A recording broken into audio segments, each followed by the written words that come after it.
Assalamualaikum warahmatullahi wabarakatuh. Perkenalkan, saya Rian Adriansyah dari Prodi D3 Keperawatan kelas 4B. Di sini saya akan mempresentasikan mengenai karya tulis ilmiah studi kasus asuhan keperawatan nyeri akut pada pasien Nyonya S dengan postoperasi fraktur spiral di ruang Antasena RST Wijaya Kusuma Purwokerto. Di sini disusun oleh saya sendiri, Rian Adriansyah. Dan yang pertama yaitu bab 1 pendahuluan. Yang pertama 1.1 latar belakang. Fraktur atau patah tulang adalah terputusnya kontinuitas jaringan tulang dan atau tulang rawan yang umumnya disebabkan ruda paksa atau osteoporosis. Fraktur adalah hilangnya kontinuitas tulang rawan baik bersifat total maupun sebagian. Penyebab utama dapat disebabkan oleh trauma atau tenaga fisik tulang itu sendiri dan jaringan lunak di sekitarnya. Fraktur dapat terjadi di bagian ekstremitas atau anggota gerak tubuh. Berdasarkan hasil Riskesdas oleh Badan Penelitian Pengembangan Kemenkes RI, survei didapatkan 25% penderita fraktur yang mengalami cacat fisik, 19% nyeri, dan 10% mengalami kesembuhan dan baik. Fraktur merupakan penyebab kematian ketiga di Indonesia setelah penyakit jantung koroner dan tuberkulosis. Fraktur disebabkan oleh trauma atau tenaga fisik kecelakaan, baik kecelakaan kerja maupun kecelakaan lalu lintas. Fraktur merupakan ancaman potensial maupun aktual terhadap integritas seseorang, sehingga akan mengalami gangguan fisiologis maupun psikologis yang dapat menimbulkan respon berupa nyeri. Nyeri operasi fraktur menyebabkan pasien sulit untuk memenuhi activity daily living. Nyeri terjadi karena luka yang disebabkan oleh patahan tulang yang melukai jaringan sehat. Badan Kesehatan Dunia World Health Organization (WHO) tahun 2019 menyatakan bahwa insiden fraktur semakin meningkat, mencatat terjadinya fraktur kurang lebih 15 juta orang dengan angka prevalensi 3,2%. Fraktur pada tahun 2018 terdapat kurang lebih 20 juta orang dengan angka prevalensi 4,2% dan pada tahun 2018 meningkat menjadi 21 juta orang dengan prevalensi 3,8% akibat kecelakaan lalu lintas. Penyebab khusus dari fraktur adalah peristiwa trauma tunggal seperti benturan, pemukulan, terjatuh, posisi tidak teratur atau miring, dislokasi, penarikan, kelemahan abnormal patah tulang, trauma rotasi, atau fraktur spiral. Dampak lain yang timbul pada fraktur yaitu dapat mengalami perubahan pada bagian tubuh yang terkena cedera, merasakan cemas akibat rasa sakit dan rasa nyeri. Nyeri terjadi akibat luka yang mempengaruhi jaringan sehat. Nyeri mempengaruhi homeostatis tubuh yang akan menimbulkan stres. Ketidaknyamanan akibat nyeri harus diatasi. Apabila tidak diatasi, dapat menimbulkan efek yang membahayakan proses penyembuhan dan dapat menyebabkan kematian.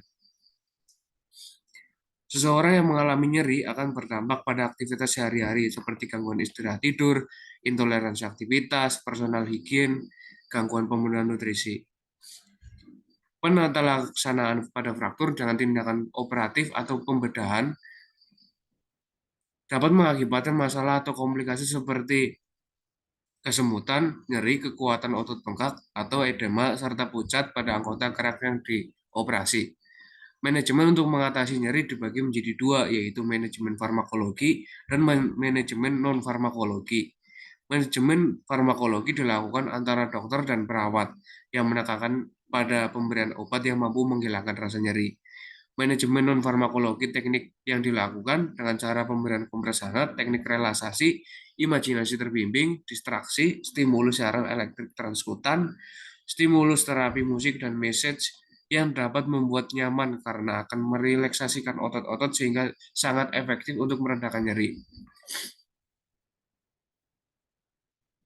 Berdasarkan latar belakang dan data yang didapatkan, penulis tertarik untuk membuat karya tulis ilmiah dengan kasus asuhan keperawatan nyeri akut pada pasien Nyonya S dengan post-operasi fraktur spiral di ruang Antasena, Rumah Sakit Tentara Wijaya Kusuma Purwokerto. 1.2 yaitu ada batasan masalah. Masalah pada studi kasus ini dibatasi pada asuhan keperawatan pada pasien Nyonya S fraktur spiral dengan masalah nyeri akut pas operasi di ruang antasena Rumah Sakit Tentara Wijaya Kusuma Purwokerto.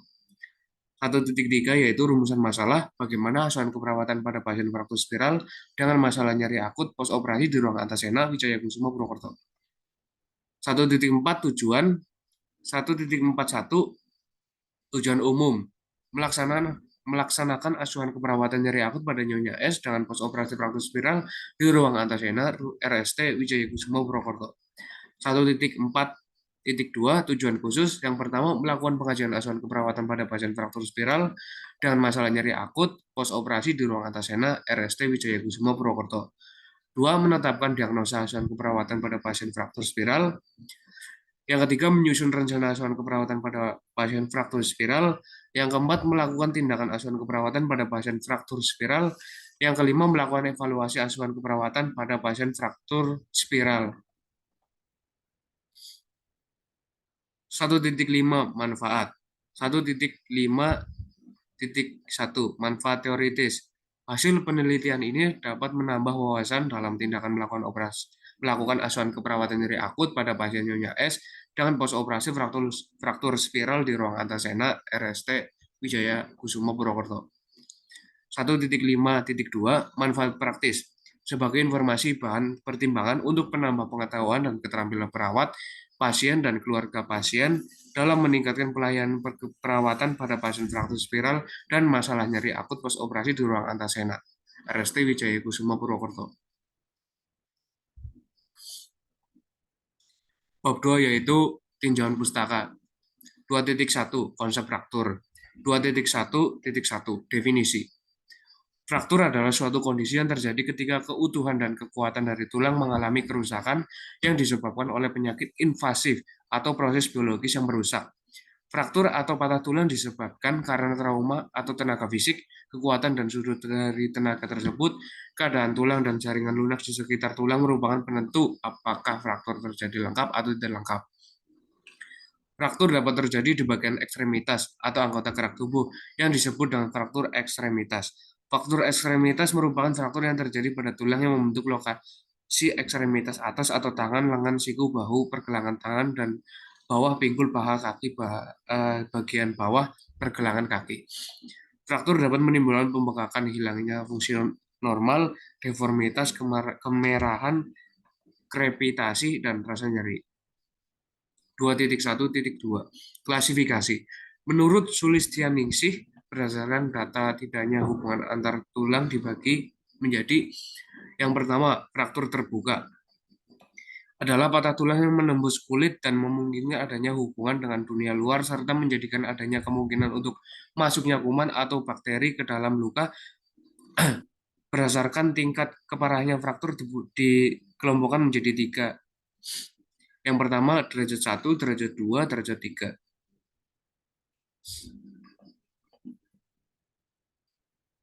Yang kedua adalah fraktur penutup. Adalah patah tulang yang tidak mengakibatkan robeknya kulit sehingga tidak ada kontak dengan dunia luar. Fraktur tertutup diklasifikasikan berdasarkan tingkat kerusakan jaringan lunak dan mekanisme cedera tidak langsung dan cedera langsung. Antara lain derajat 0, derajat 1, derajat 2, derajat 3. Menurut Purwanto, berdasarkan garis frakturnya dibagi menjadi 1. Fraktur komplet. Yang kedua, fraktur inkomplet. Yang ketiga, fraktur transversal. Yang keempat, fraktur oblik. Yang kelima, fraktur spiral, yaitu garis fraktur yang memuntir seputar batang tulang sehingga menciptakan pola spiral. Yang keenam, fraktur kompresi. Yang ketujuh, fraktur kominutif. Yang kedelapan, fraktur impaksi. 2.1.3 Etiologi.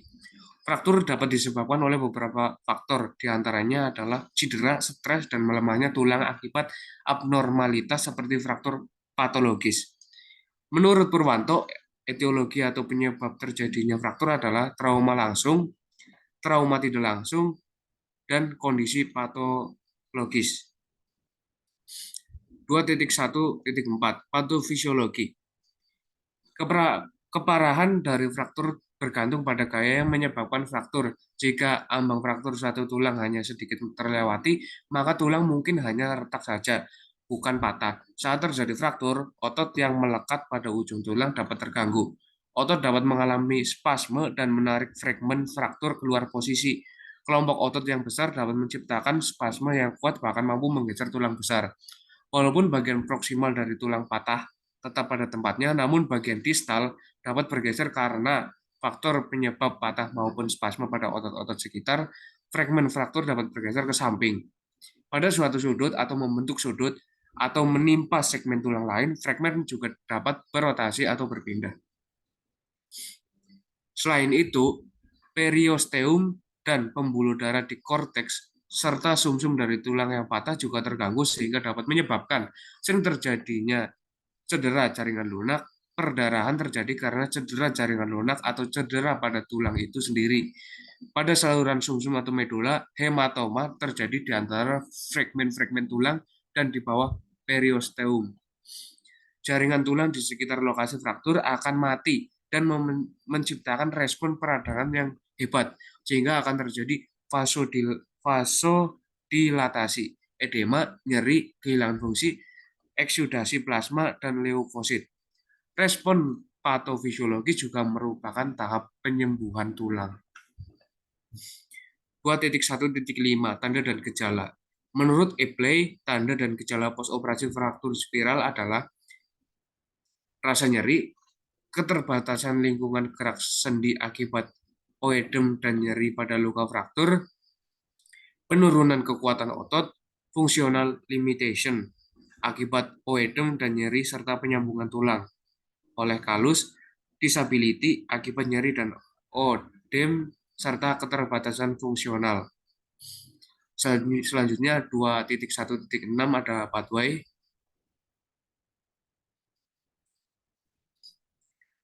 2.1.7 Komplikasi postoperasi fraktur. Menurut Apley, hal-hal yang dapat terjadi pada pasien postoperasi fraktur adalah yang pertama ada deep vein thrombosis. Sumbatan vena akibat pembentukan trombus pada lumen yang disebabkan oleh aliran darah yang statis, kerusakan endotel maupun hiperkoagulabilitas darah. Hal ini diperberat oleh imobilisasi yang terlalu lama setelah operasi akibat nyeri yang dirasakan. Trombosis akan berkembang menjadi penyebab kematian pada operasi apabila trombus lepas dan terlepas oleh darah kemudian menyumbat daerah vital seperti jantung dan paru. Kemungkinan trombosis lebih besar pada penggunaan ortose secara general daripada lokal maupun lumbal. Selanjutnya ada stiff joint atau kaku sendi. Kekakuan terjadi akibat oedem, vibrasi kapsul ligamen dan otot sekitar sendi atau perlengketan dari jaringan lunak satu sama lain. Hal ini bertambah jika imobilisasi berlangsung lama dan sendi dipertahankan dalam posisi ligamen memendek. Tidak ada latihan yang akan berhasil sepenuhnya. Merentangkan jaringan ini dapat memulihkan gerakan yang hilang. Yang C, sepsis. Teralirnya baksil pada sirkulasi darah sehingga dapat mengakibatkan infeksi. Selanjutnya ada 2.1.8 penata laksanaan fraktur. Prinsip mengenai fraktur adalah mengembalikan posisi patahan ke posisi semula dan mempertahankan posisi itu selama masa penyembuhan patah tulang. Cara pertama penanganan adalah proteksi saja, tanpa reposisi atau imobilisasi. Misalnya menggunakan mitela, biasanya dilakukan pada fraktur iga dan fraktur klavikula pada anak. Cara kedua adalah imobilisasi luar tanpa reposisi, biasanya dilakukan pada patah tulang tungkai bawah tanpa dislokasi. Cara ketiga adalah reposisi dengan cara manipulasi yang diikuti dengan imobilisasi biasanya dilakukan pada patah tulang radius distal. Cara keempat adalah reposisi dengan traksi secara terus-menerus selama masa tertentu. Hal ini dilakukan pada patah tulang yang apabila direposisi akan terdislokasi di dalam gips. Cara kelima berupa reposisi yang diikuti dengan imobilisasi dengan fiksasi luar. Cara keenam berupa reposisi secara non-operatif diikuti dengan pemasangan fiksator tulang secara operatif. Cara ketujuh berupa reposisi secara operatif diikuti dengan fiksasi internal yang biasa disebut dengan ORIF, Open Reduction Internal Fixation. Cara yang terakhir berupa eksisi fragmen patahan tulang dengan prostesis. Menurut Istinah, penata laksana medis antara lain yang pertama, 1. Diagnosis dan penelitian fraktur. 2. Reduksi. 3. Retensi. 4. Graft tulang atau pergantian jaringan tulang. 5. Rehabilitasi. 2.1.9 Pemeriksaan penunjang. Yang pertama ada X-ray, menentukan lokasi atau luasnya fraktur. B. Scan tulang, memperlihatkan fraktur lebih jelas, mengidentifikasi kerusakan jaringan lunak. Yang ketiga, arteriogram, dilakukan untuk memastikan ada tidaknya kerusakan vaskuler. Yang keempat, hitung darah lengkap. Yang kelima, kreatinin, trauma otot meningkatkan kreatinin untuk clearance ginjal. Selanjutnya 2.2 asuhan keperawatan fraktur spiral. Yang pertama 2.2.1 pengkajian. Yang pertama pengumpulan data. Pengkajian mengenai nama, umur, jenis kelamin, pekerjaan, tempat tanggal lahir, dan riwayat keluarga, tanggal masuk rumah sakit, MRS, nomor rekam medis, dan asuransi kesehatan juga perlu dikaji. Yang pertama ada keluhan utama. Keluhan utamanya adalah rasa nyeri akut atau kronik. Selain itu, klien juga akan kesulitan beraktivitas. Riwayat penyakit sekarang, seorang klien mengalami kejadian kecelakaan dan tangannya mengalami patah tulang. Setelah itu, klien dilarikan ke UGD dan langsung digips. Setelah dilakukan ronsen, dokter mengatakan pasien mengalami fraktur spiral. Dan setelah itu, pasien langsung diberikan tindakan operasi. Di rumah sakit, pasien mendapatkan perawatan luka post-op. Pasien sulit bergerak dan merasakan nyeri di bagian post-operasinya. Riwayat penyakit dahulu. Penyakit yang pernah diderita oleh klien pada masa dahulu. Riwayat penyakit keluarga. Penyakit keluarga yang berhubungan dengan penyakit tulang merupakan salah satu faktor predisposisi terjadinya fraktur seperti diabetes, osteoporosis yang sering terjadi pada beberapa keturunan dan kanker tulang yang cenderung diturunkan secara genetik. Yang kedua, pemeriksaan fisik. Keadaan umum. Kesadaran penderita apatis, sopor, gelisah, kompos mentis tergantung pada keadaan klien. Tanda-tanda vital, kaji dan pantau potensial masalah yang berkaitan dengan pembedahan tanda vital, derajat kesadaran, cairan yang keluar dari luka, suara napas, pernapasan infeksi, kondisi yang kronis atau batuk dan merokok. C. Pantau keseimbangan cairan. B. Observasi resiko shock hipovolemia akibat kehilangan darah dan pembedahan mayor atau frekuensi nadi meningkat, tekanan darah turun, konfusi, dan gelisah. Observasi tanda infeksi. F. Kaji komplikasi tromboembolik. G. Kaji komplikasi emboli lemak. H. Kaji kemungkinan komplikasi paru dan jantung. I. Kaji pernapasan. 2.2.2 Diagnosa. Diagnosa yang pertama yaitu nyeri berhubungan dengan jaringan tulang, gerakan fragmen, tulang, edema, dan cedera jaringan alat traksi atau imobilisasi, stres, ansietas. 2. Intoleransi aktivitas berhubungan dengan kelemahan atau keletihan, ketidakadekuatan, oksigen, ansietas, dan gangguan pola tidur. Yang ketiga, kerusakan integritas kulit berhubungan dengan tekanan perubahan status metabolik, kerusakan sirkulasi, dan penurunan sensasi dibuktikan dengan terdapat luka atau ulserasi, kelemahan, turgor kulit buruk, terdapat jaringan nekrosis. Yang keempat ada hambatan mobilitas fisik berhubungan dengan nyeri, ketidaknyamanan, kerusakan muskuloskeletal, pembatasan aktivitas, dan penurunan kekuatan ketahanan.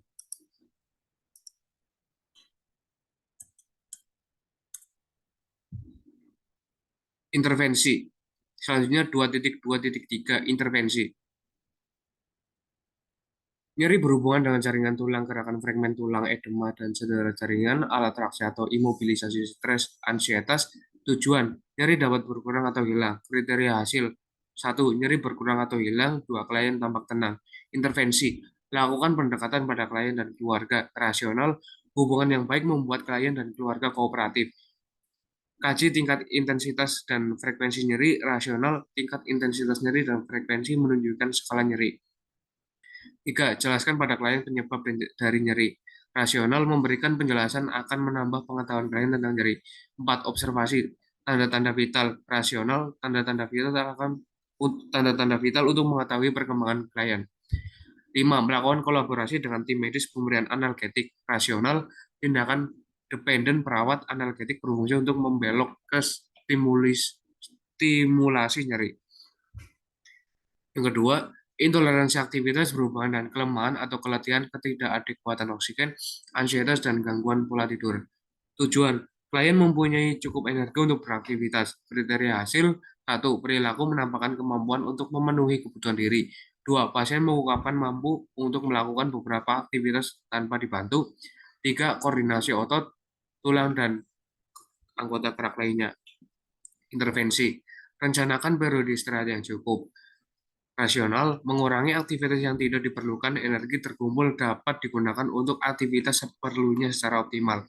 Yang kedua, berikan latihan aktivitas secara bertahap. Rasional, tahap-tahapan yang diberikan membantu proses aktivitas secara perlahan dengan menghemat tenaga, namun tujuan yang tepat mobilisasi dini. Yang ketiga, bantu pasien dalam memenuhi kebutuhan sesuai kebutuhannya. Rasional, mengurangi pemakaian energi sampai kekuatan pasien pulih kembali. Yang keempat, setelah latihan dan aktivitas kaji respon pasien, rasional menjaga kemungkinan adanya respon abnormal dari tubuh sebagai akibat dari latihan. Yang ketiga, kerusakan integritas kulit berhubungan dengan tekanan perubahan status metabolik, kerusakan sirkulasi, dan penurunan sensasi dibuktikan dengan terdapat luka atau ulserasi, kelemahan turbo kulit buruk, terdapat jaringan nekrosis. Tujuan, mencapai penyembuhan luka pada waktu yang sesuai. Kriteria hasil, 1. Tidak ada tanda-tanda infeksi. 2. Luka bersih, tidak lembab, dan tidak kotor. 3. Tanda-tanda vital dalam batas normal. Intervensi, kaji kulit dan identifikasi pada tahap perkembangan luka. Yang kedua, kaji lokasi, ukuran, warna, bau, serta jumlah dan tipe cairan yang luka. Yang ketiga, pantau peningkatan suhu tubuh. 4. Berikan perawatan luka dengan teknik aseptik. Balut luka dengan kasa kering dan steril. Jika pemulihan tidak terjadi, kalau kolaborasi tindakan lanjutan misalnya debridement. 6. Kolaborasikan pemberian antibiotik sesuai indikasi. Yang terakhir, hambatan mobilitas fisik berhubungan dengan nyeri, ketidaknyamanan, kerusakan muskuloskeletal, pembatasan aktivitas, dan penurunan kekuatan ketahanan. Tujuan, pasien akan menunjukkan tingkat mobilitas yang optimal dengan kriteria hasil. 1. Penampilan seimbang. 2. Melakukan pergerakan dan perpindahan. 3. Klien meningkatkan damam aktivitas. Yang mengerti tujuan dari peningkatan mobilitas. Yang kelima, memperagakan penggunaan alat bantu untuk mobilisasi. Yang keenam, mempertahankan mobilitas optimal. Intervensi, kaji kebutuhan akan pelayanan kesehatan dan kebutuhan akan peralatan. Yang kedua, tentukan tingkat motivasi pasien dalam melakukan aktivitas. Yang ketiga, ajarkan atau bantu dalam penggunaan alat bantu. Yang keempat, ajarkan dan dukung pasien dalam latihan aktif dan pasif juga mobilisasi dini. Yang kelima, kolaborasi dengan ahli terapi fisik atau okupasi. Selanjutnya 2.2.4 implementasi. Implementasi merupakan tahap keempat dari proses keperawatan yang dimulai setelah perawat menyusun rencana keperawatan. Rencana keperawatan yang dibuat berdasarkan diagnosis yang tepat diharapkan dapat mencapai tujuan dan hasil yang diinginkan untuk mendukung dan meningkatkan status kesehatan klien. Implementasi keperawatan adalah serangkaian kegiatan yang dilakukan oleh perawat dalam membantu klien dari masalah status kesehatan yang dihadapi menuju kesehatan yang lebih baik yang sesuai dengan intervensi atau rencana keperawatan yang telah dibuat sebelumnya. Selanjutnya, yang terakhir ada 2.2.5 evaluasi. Evaluasi merupakan suatu proses kontinu yang terjadi saat melakukan kontak dengan klien setelah melaksanakan intervensi, kumpulkan data subjektif dan objektif dari klien, keluarga, dari anggota tim kesehatan lain. Selain itu, evaluasi juga dapat meninjau ulang pengetahuan tentang status terbaru dari kondisi terapi, sumber daya pemulihan, dan hasil yang diharapkan. Menurut Wilkinson dan Cito Wiyono dan Kristianasari, evaluasi dari tindakan mobilisasi dini, baik rem aktif maupun rem pasif, antara lain meningkatnya mobilitas klien sehingga klien mampu melakukan pergerakan dan perpindahan. Klien mampu memenuhi kebutuhan aktivitas secara mandiri, mengerti tujuan dari peningkatan mobilitas, dapat memperagakan penggunaan alat bantu untuk mobilisasi, dan mempertahankan mobilitas secara optimal. Tentukan keadekuatan rencana asuhan dengan mengevaluasi pencapaian klien terhadap rencana sebelumnya. Jika klien tidak mau memenuhi tujuan inti, modifikasi rencana. Evaluasi yang diharapkan pada pasien dengan post operasi fraktur menurut Wilkinson adalah: A. Nyeri dapat berkurang atau hilang setelah dilakukan tindakan perawatan. B. Pasien memiliki cukup energi untuk beraktivitas. C. Mencapai penyembuhan luka pada waktu yang sesuai. D. Pasien menunjukkan tingkat mobilitas optimal. E. Infeksi tidak terjadi atau terkontrol. F. Pasien mengutarakan pemahaman tentang kondisi, efek prosedur, dan proses pengobatan. Selanjutnya bab 3, metode penelitian.